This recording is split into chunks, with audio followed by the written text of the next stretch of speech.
এই পুরনো ডায়েরিটা আমাকে খুঁজে বার করতে হবে। হতে পারে ডায়েরিটা হারিয়ে গেছে কিংবা চুরি গেছে। তবে সুনন্দনের কথা শুনে মনে হচ্ছে ওদের সন্দেহ ডায়েরিটা চুরিয়ে গিয়েছে। কিন্তু চুরি যাবে কেন?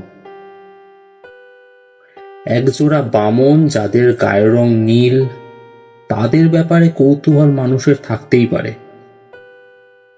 কৌতূহল থাকলেই কি চুরি করতে হবে? কেন করবে? কি দরকার? তাহলে কি বুঝতে হবে নীল বামন যত না অদ্ভুত, তার চেয়েও বেশি কোনো রহস্য ওদের ঘিরে আছে।